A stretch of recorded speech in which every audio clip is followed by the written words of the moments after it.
depoimento do ex-presidente é o assunto que a gente discute agora com o desembargador do Tribunal de Justiça do Rio Grande do Sul e professor da Unilassalle, Diógenes Rassan Ribeiro, e o professor de processo penal da UBRA, André César. Boa noite, sejam bem-vindos.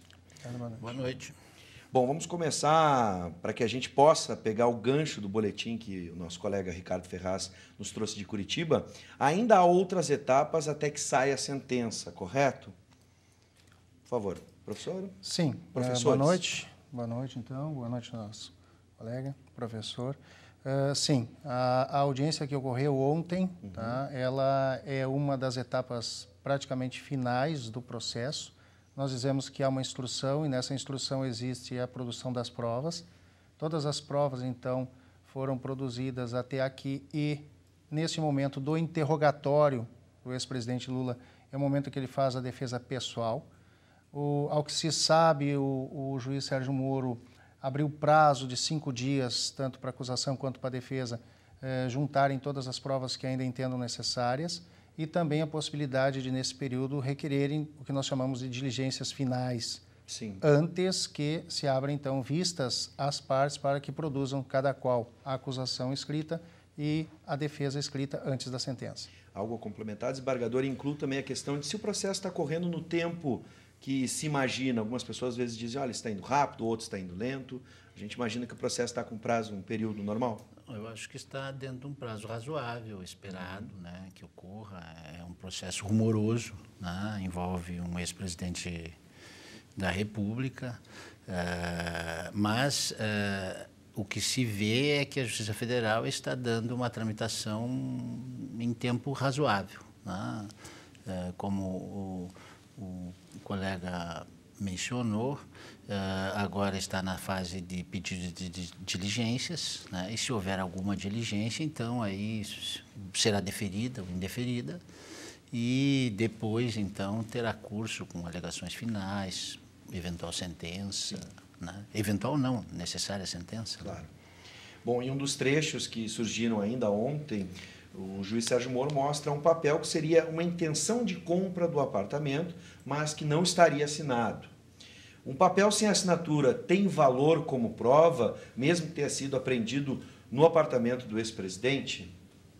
Professores, por favor. A questão desse documento, cuja alegação é de que não está assinado, inclusive, ao que se pôde ver, apesar do curto espaço de tempo entre ontem e hoje, da veiculação, inclusive oficial desse depoimento pela imprensa e pela internet, pelas mídias em geral, é que também o presidente fez uma referência de que esse documento não teria compatibilidade de datas com a data que teria sido alegada na acusação para a compra ou eventual promessa de compra desse apartamento. Então, analisar e afirmar que esse documento isoladamente, sem assinatura, seja prova suficiente para uma ou outra coisa, não seria o caso. Teria que se olhar no contexto para verificar se efetivamente ele pode produzir algum efeito por sobre o convencimento do magistrado. Sim. Nesse caso, desembargador, sobre as provas, né, que a gente tem em um processo, algumas pessoas dizem, bom, mas é difícil a gente conseguir captar provas num negócio que às vezes envolve, né, algo que é por baixo dos panos. Enfim, isso é possível? Como é que a gente consegue captar provas de algo que, por exemplo, não se registra, como se diz, né? Não é bem claro, ou melhor, não indica propriamente a pessoa, às vezes tem uso de laranja, enfim. O problema da prova, né? A prova, como se diz, sempre se disse, a prova é a rainha do processo, né? A prova é o dado mais importante, porque existe o inquérito policial, as investigações policiais que colhem elementos indiciários, né, com relação a um determinado fato supostamente penal. Existem provas periciais e outros dados mais, depoimentos, declarações policiais. Isso depois tem algumas que devem ser reproduzidas em juízo, né, sob o contraditório. E tudo tudo, sejam provas documentais, sejam provas periciais, sejam provas testemunhais, né, declarações de pessoas, elas devem ser interpretadas. E aí vem a parte bem difícil, digamos assim, interpretar esse conjunto de dados, esse conjunto de elementos que existem nos autos, para se chegar à conclusão de dever ser aquele conjunto de elementos pode fundamentar uma condenação ou se resultam dúvidas, né? Dúvidas insuperáveis, dúvidas relevantes e que conduzem necessariamente a uma absolvição por insuficiência de provas. Sim. Então, somente quem está de posse dos autos do processo, conhece o processo, conhece todos os dados, os volumes, né, do processo, consegue tirar conclusões sobre se deve haver uma condenação ou não. Né? Num caso desses, para quem está de fora, né, como nós, é muito difícil dar uma posição. Sim. Assim. Né? Bom, eu vou inverter agora a ordem, eu vou começar com o desembargador. Bom, na reportagem nós vimos o Lula reclamar dos vazamentos dos depoimentos. Ele reclama da seletividade, na revelação desses áudios, por exemplo, principalmente nas conversas íntimas com ele e a família. Existiu vazamento ou é de interesse público ouvir esses áudios? O juiz Sérgio Moro diz que não há mecanismo, por exemplo, para que o processo corra, de certa forma, com algum tipo de proteção. Como é que vocês avaliam? Houve ou não seletividade ou isso realmente faz parte devido ao interesse público da questão? Pois é, tem determinados elementos da investigação que não devem ser objeto de informações, né, objeto de publicidade.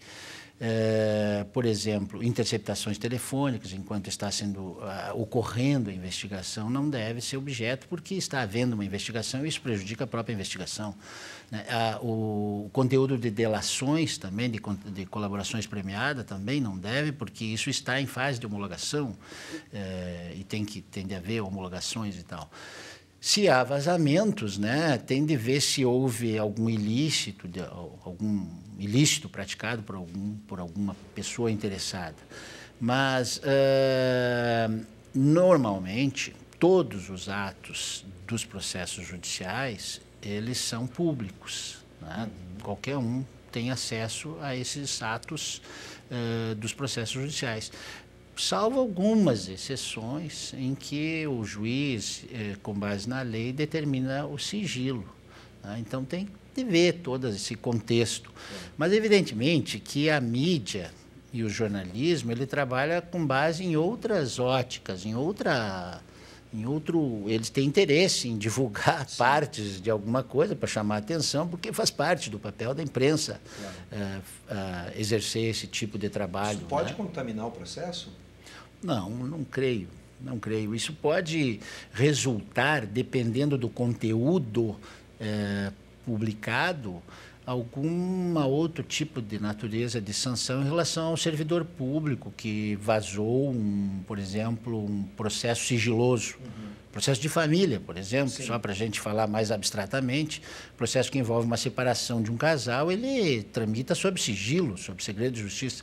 Então, se alguma pessoa publicar algum ato lá que interessa intimamente, isso pode ter sanções civis, administrativas, penais, né?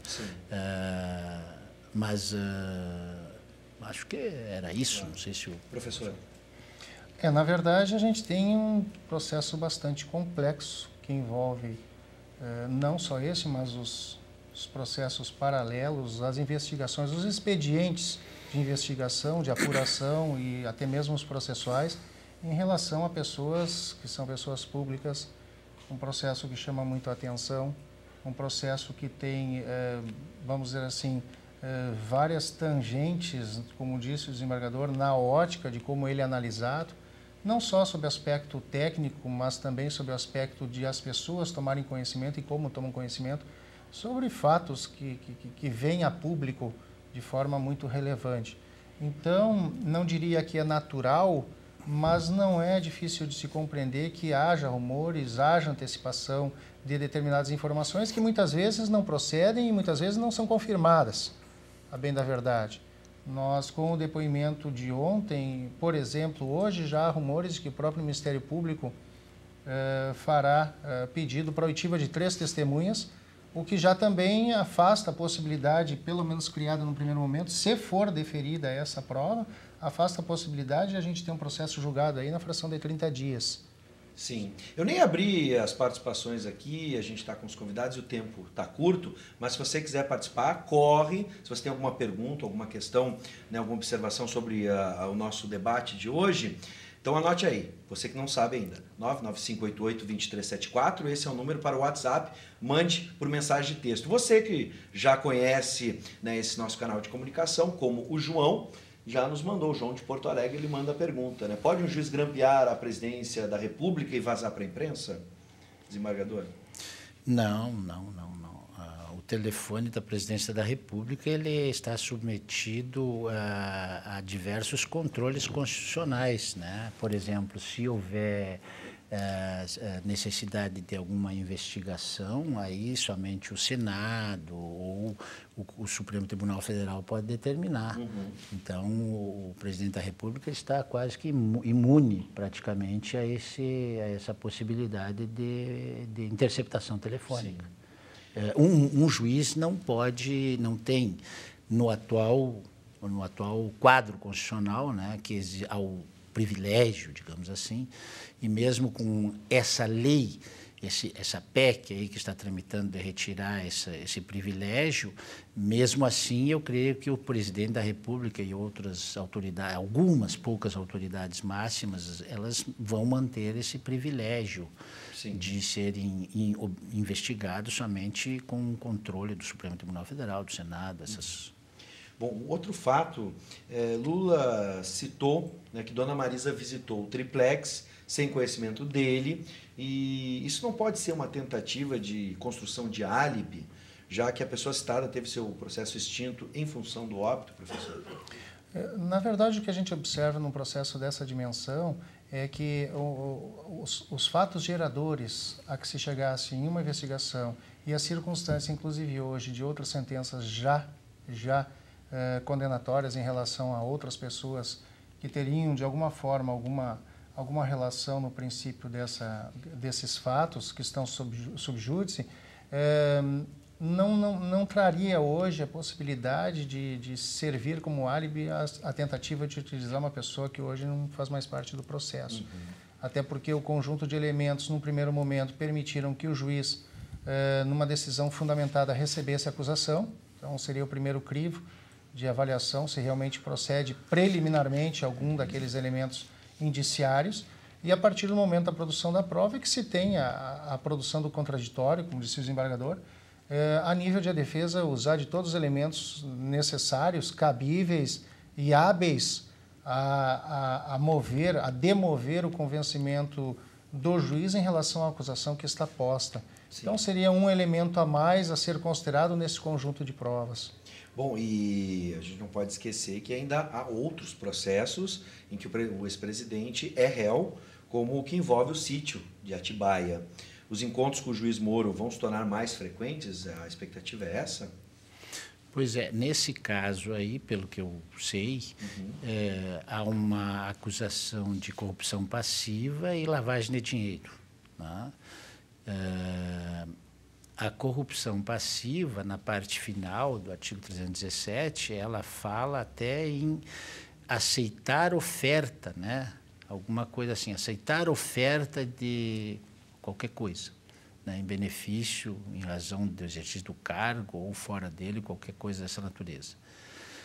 Então, é um artigo bem amplo, né? Por isso, essa dificuldade na produção de prova é a dificuldade que a gente está acompanhando, né? Porque não há ali...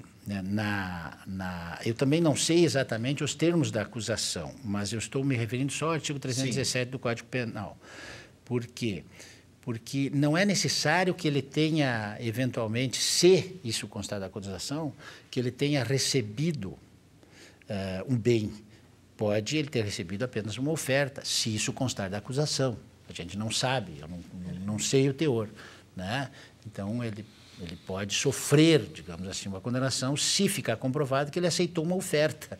Então, por isso que havia todo aquele tipo de pergunta naquela linha de se tinha concordado em, por exemplo, fazer reformas no apartamento, qual o conteúdo das conversas. Sim. Quer dizer, como a gente não sabe o que continha a acusação precisamente, né? O fato da acusação, que é isso que deve ser observado pelo juiz, então isso pode ter muitas repercussões ali naquela construção das perguntas, né? E a questão da lavagem do dinheiro também, a lavagem de dinheiro também é um tipo bem aberto com essa alteração legislativa que houve agora em 2012, então é um tipo bem aberto, né?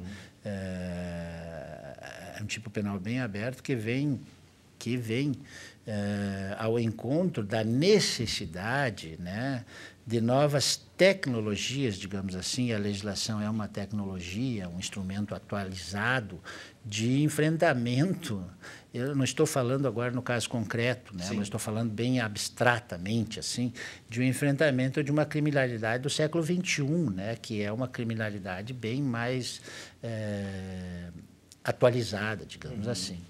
Então, o Estado, né, tem que ter uma tecnologia, né, que começa até por armamentos, por controles de meios de informação, como estavam falando aqui antes, nesse problema da baleia azul. A tecnologia da informação, né? Claro. Então, quer dizer, como é que eles vão investigar esse problema da baleia azul? Vão investigar a internet, essas coisas. De rastreamento. De rastreamento. Claro. E na mesma situação, esses determinados tipos penais, como foi feita a primeira pergunta, né, aqui, esses tipos penais mais complexos, mais difíceis, eles exigem também que o Estado seja dotado de meios tecnológicos atuais que possibilitem fazer uma investigação, que é, por exemplo, a infiltração de agentes,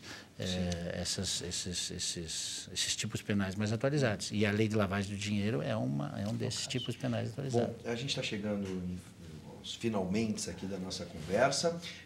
Teríamos vários detalhes, mas eu vou encerrar só com essa última análise do professor. A defesa de Lula indicou um número expressivo de 86 testemunhas de defesa e entrou com pedidos para adiar o depoimento de ontem, alegando falta de tempo para ler documentos da Petrobras, que foram inseridos recentemente. Também entrou com pedido de afastamento de Moro.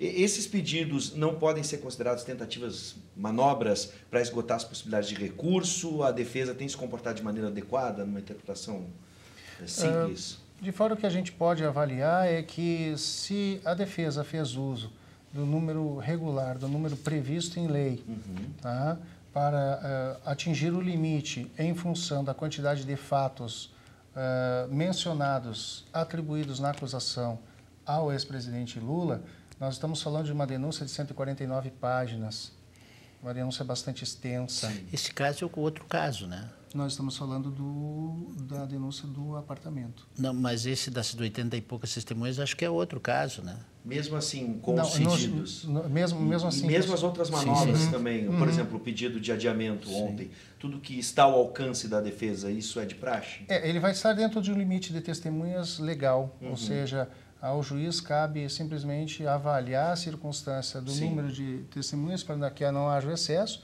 Existe um cuidado do juiz, de uma certa maneira geral, não falando do caso em espécie, mas de uma maneira geral em relação a testemunhas que possam ser testemunhas abonatórias, ou seja, não são testemunhas oculares que vão falar, vão tratar do assunto, do fato sob acusação, não é?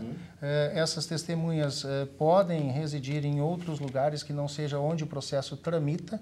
Isso significa dizer que serão expedidas precatórias para a oitiva delas.